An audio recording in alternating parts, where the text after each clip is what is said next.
Hello and welcome to my channel. I've been doing some videos about raising backyard chickens, and this is the next installment of that series. This video is all about chicken breeds, how to choose the best breed for your needs, the differences across various breeds, terminology you will see when researching breeds, and just in general, things that I have noticed between the different kinds of chickens that I have. I have had 15 different types of chicken breeds by this point, so yeah, I have a lot of experience with them. If you just want some guidance on the differences across chicken breeds, then this video is for you. If you're new here, hello and welcome. My name is Jara and I primarily teach people how to garden and grow food, but I also like to make videos about my other interests that are extremely helpful if you have a garden. Plus, if you're gardening, most likely you're interested or have thought about other homesteading types of hobbies like keeping chickens and bees. For more information, you can find all of the videos that are part of my backyard chicken series in my backyard chickens playlist, which I will link below in the description. The number one deciding factor on which chicken breed to get should be based on your goals. Some people want chickens just for tons of eggs, so egg production is the primary focus. Other people want some eggs, but also a friendly companion animal, and others just want to raise their own chicken for meat. Let's start with the goal of maximum egg production. In this case, you should choose high egg production breeds. When shopping around, Google the name of the breed real quick to get an estimated eggs per year that it should lay. Here is a list showing the egg production of some of the breeds that I have. Standard chickens lay 200-ish eggs per year, while high production breeds lay 300 or more per year. A great example of an excellent egg production breed is the White Leghorn, which lays about 325 large white eggs per year. It is one of the most productive chicken breeds, so this is the most common breed used on commercial egg farms. There is also differences in the size of eggs produced. Sizes include small, medium, large, extra large, and jumbo. Size doesn't affect taste or anything either, just what you prefer. I have a mix of medium to extra large egg layers. A lot of the times the extra large eggs will have double yolks. That is especially true of the Red Star hybrid hens that I have. Maybe you want some eggs but also want friendly birds because you have kids, or want them to be more like a pet. Every chicken has a different personality, but in general some breeds are known to be more friendly than others. I have all sorts of breeds in here, and for the most part they are pretty average. They get excited when they see me coming, mostly because they know I have treats. But if I tried to pet one or pick them up, they would rather not. They don't come up to me like a dog or cat. The most friendly ones in my flock are the Easter eggers, olive eggers, and speckled Sussex. Buff Orpingtons are also friendly, I just don't have one yet. The most mean hens that I have are not mean to me or humans per se, but they are very mean to the rest of the hens. They are aggressive, fight over food and space with the other hens, which causes a lot of stress to the flock and pecking. Those would be the black Australorps and the silver Laced Wyandottes. We just noticed that these two breeds attack and peck at the rest of them very frequently. So they definitely are at the top of the pecking order. Chickens establish what is called a pecking order between them. Basically, who is alpha and higher up in the chain. The more alpha birds will take the higher roosting bars at night, kick the more beta hens out of the favorite egg laying boxes, or fight over who gets to eat first, stuff like that. A few of the breeds I have are more skittish and really run away if you try to touch one, and that would be the White Leghorns or California White Leghorns. These white chickens, they immediately run away and they run very fast. I have them though because they produce the most amount of eggs per year than any of my other breeds. Let's say you want the option to use as meat. Some breeds are specifically bred to just produce a lot of meat. For example, the breed of chicken that is primarily used in commercial chicken meat farms and the kind that you get at the grocery store is called the Cornish cross broiler. I have raised some of these before. They grow very quickly, like ready to eat in 8 weeks. Massive size birds. They eat a lot of food and they are bred to have very large breast meat, so the mature adults have issues walking and breathing because of how massive their breasts are. Since they are bred with the focus of producing meat, they have a lot of health issues and usually don't live long enough to produce eggs 4 or 6 months down the line. So don't get these kind thinking you will get eggs out of them too. When we cleaned them, they looked just like the grocery store ones and their meat was tender. It was a fun experience, but I don't think I will get Cornish cross broilers again. They ate so much food, which also means they pooped a lot, made things very messy, and the whole cleaning process is very tedious. Just being honest with you guys. They did taste great though, but just way too much work for me at this point in my life. There are some breeds that are considered dual purpose, so they lay eggs and they make for pretty good eating too. However, their meat is not going to be the same as the grocery store chickens like the Cornish cross broilers. Dual purpose chickens have smaller bodies, so less meat. The meat is not as tender, it has a darker color, and it definitely has more of a gamey flavor when compared to grocery store chicken. If you don't mind all of that and want the flexibility of getting eggs and meat at the same time, then check out dual purpose breeds. Actually, most common breeds are dual purpose, but the best options include Buff Orpington and Brahmas because these birds are a little bigger in body size than most, so that means more meat. Maybe you just want a really pretty basket of eggs. Here is a list of breeds per egg color. Chicken eggs come in the standard white and brown, but also blue, green, olive, cream, pink, and dark chocolate brown. Some even have spots or specks on the shell. The most rare color is the olive eggs. Genetics is what determines egg color, kind of similar to how genetics determine our eye color. For most breeds, it is known what color egg you will get. For example, White Leghorns just lay white eggs. French Black Copper Marans lay a range of medium brown all the way to dark chocolate brown, depending on genetics. Easter eggers are a mix though. They can lay blue, green, or pink eggs, and you won't know until the hen starts laying them. Some people say you can tell the egg color by whatever the color of the chicken's ear skin is. Hens with white earlobes typically lay white eggs, while hens with red earlobes typically lay brown eggs, but there are some exceptions to those rules. Looking at my own flock, the earlobe color doesn't always indicate the egg color. The color of the eggshell doesn't affect flavor. They all taste the same. I like all of the colors, and I think it's so pretty and unique when I collect the eggs together or package them up in egg containers. So those are the four main goals when it comes to choosing the best breed for your flock. But there is also some different characteristics or terminology you might encounter when researching about breeds that you should know about. One characteristic you might stumble upon is certain breeds being described as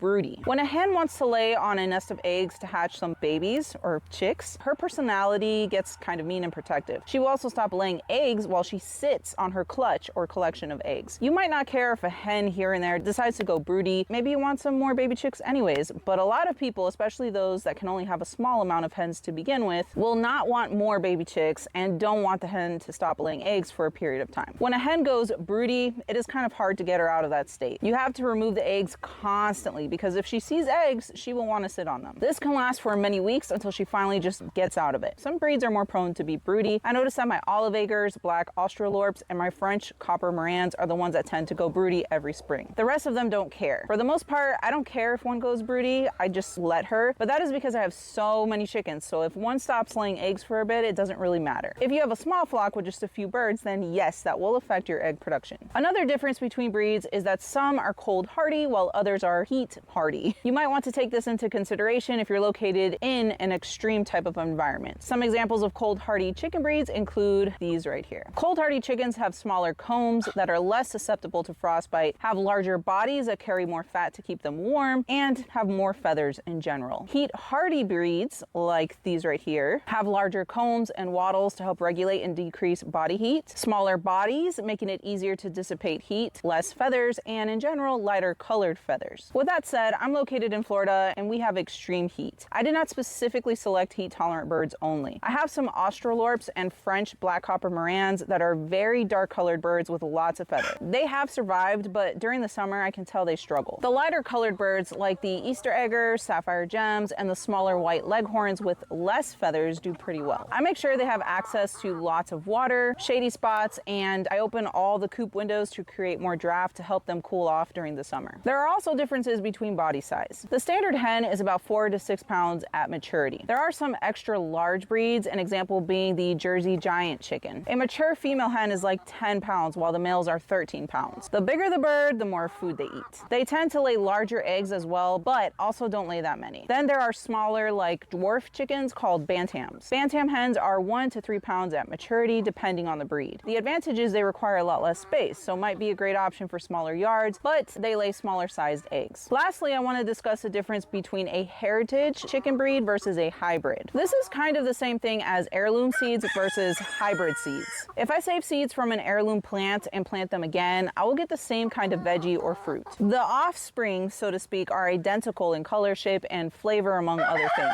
That's why I like heirloom tomatoes so much. I can save my own seed for the varieties that I really love and continue to plant them year after year and still harvest the same tomato. Some popular heritage chicken breeds include Australorps and Rhode Island Reds. So if you take a Rhode Island Red rooster and mate it with a Rhode Island Red hen, the chicks that hatch from those eggs will be purebred Rhode Island Red chickens that lay the same eggs with regards to color and size. If you mate a Rhode Island Red rooster with an Australorp hen, the resulting chicks that hatch from those eggs will be a genetic mix of the two or a hybrid. You don't know what you're gonna get. This may or may not matter to you. I have a few hybrid breeds like the Red Stars, for example, that were bred to produce a lot of extra large brown eggs. If I get eggs created from a red star rooster and a red star hen, the resulting chicks are a mix of genetics, and it is not guaranteed that they will also produce extra large brown eggs. In other words, 2 red stars will not give you more red stars. To get a red star chicken, you have to breed a Rhode Island red rooster with a Rhode Island white hen. Personally, I enjoy collecting different chicken breeds and experiencing their unique personalities and different kinds of eggs. If you have any additional questions, please comment below. I am happy to help. Also, check out my Backyard Chickens playlist